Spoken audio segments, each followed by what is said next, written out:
Hey guys, welcome back. In the last session, we have worked on the beneficiary controller class, and we have created a method to add the beneficiary details. So now in this session, what I'll do is I'll be working on the properties application.properties files, and I'll be testing this beneficiary services class services API. Sorry. Okay, now what I'll do is let me go to the application.properties. So here we have added the transaction service as the application name. A few things I need to copy it from the account services or the customer service. Okay, so from the application.properties file. Okay, you can also do the same.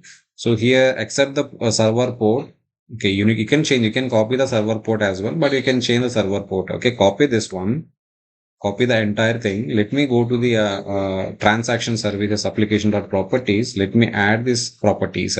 So now before the account service is running on the port 8082, now I want to run the transaction service on the port 8083. Okay. So now we have added the server port and we have added the driver class details. So here you can see in place of the URL, database data source URL, here I have given the Docker related, host details. Now what I'll do is, as I am testing locally, so I can use the local host actually. So I can use local host, and I have to give the, transaction service as the transaction service as the, DB name. I haven't created the transaction service. Now I'll be creating the transaction service, and you can give your, username and password. So I have given root. I will be changing it later. Okay, now here I have given the DDL update and show SQL true, and I have given the dialect. Okay, fine. So let me close this one. Now what I'll do is let me go to this where it is transaction services. So here what I'll do is I'll be uh, running the transaction service main class. Okay, so let me run this Spring Boot. Okay, before running the transaction service, what I need to do, I have missed one thing. So I need to create the database, right? So let me go to the application.properties. Let me copy this database name. Okay, so now what I'll do is I'll be opening my SQL app. Okay, so I'll be creating the DB. So you can use the command called create database, and you can give the database name. Okay, transaction service. So let me select this one. Let me execute it. So the database is created. Let me refresh this one. So you can see here. Let me refresh this one. So you can see here transaction service database is created. We have account service database, customer service database, and now currently we have a transaction service database which doesn't have any tables actually. So now when I run this, transaction service application, so it will be creating the, beneficiary table actually.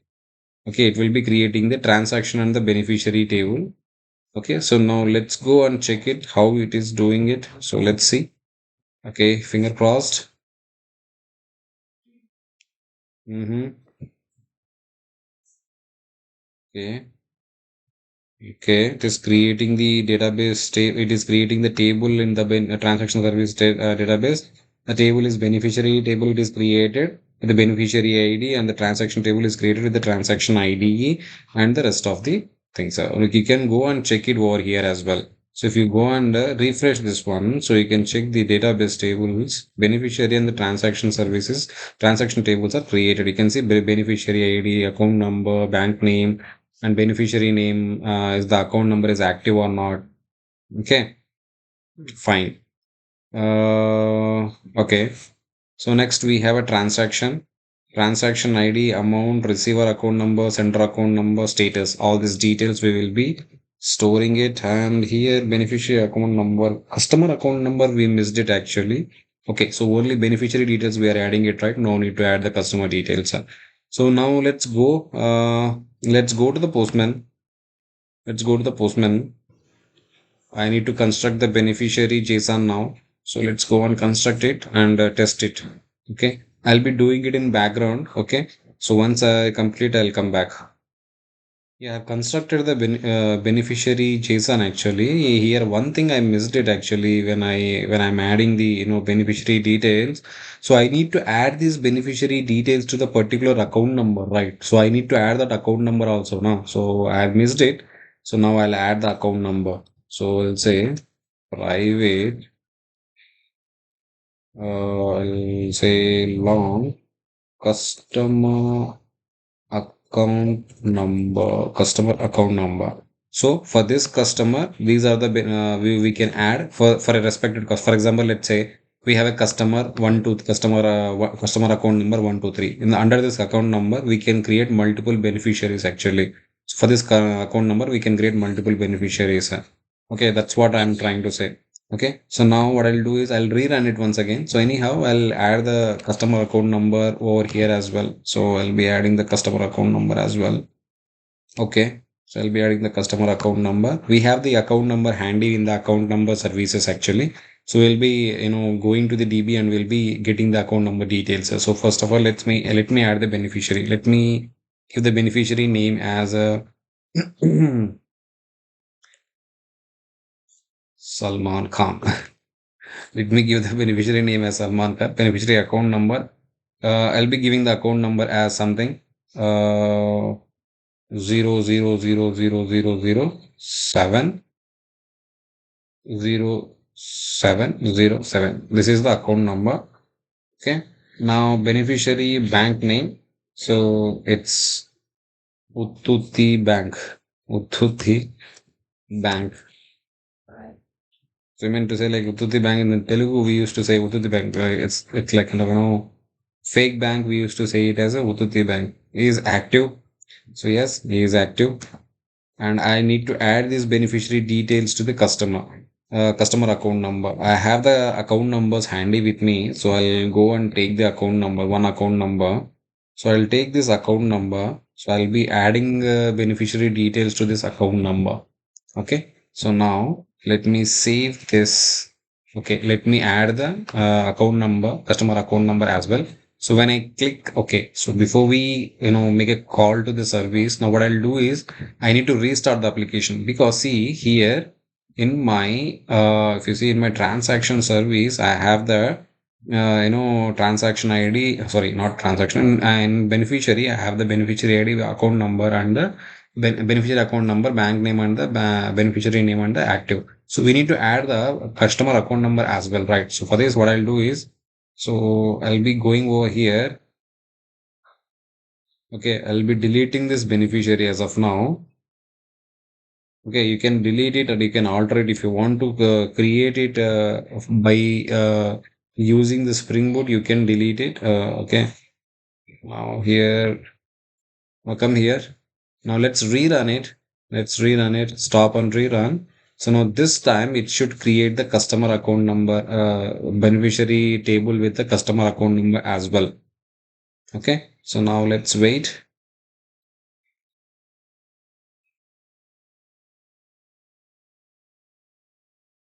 Yep. See here, beneficiary is created the beneficiary account number, bank name, and you can check here. Customer account number. You can see customer account number also got created. Now let me go and check it now. Check the beneficiary. Let me refresh this transaction service beneficiary table. So we have beneficiary ID, account number, bank beneficiary bank name, beneficiary name, and the customer account number, and the is active. Okay, so now what I'll do is I'll be sending a request from the postman. So here we need to get the URL, right? So here the customer as of now the service is running on port 8083. We should be getting the base URI details as well. So let me come to the controller part. Let me go to the controller. So here we have a beneficiary slash API slash V1 is the base URI.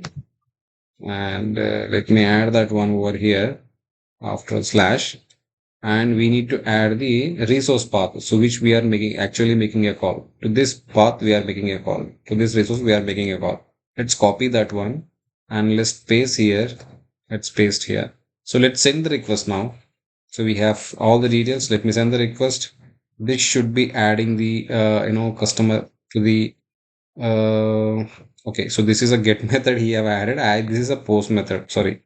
Okay, because the method is not, if you are getting the method not allowed exception, so you're like, I am using the get method, but the request which I am expecting over here is a post. So that's why it is saying that method not allowed exception. So you can change it to the post. Now let's find the request. So now this time it is added the beneficiary details. So you can see beneficiary ID it is automatically created. Customer account number is this, and the beneficiary name is this, and the beneficiary account number is this, and the bank beneficiary bank name is Ututi Bank, and active status, I have given the active status as true.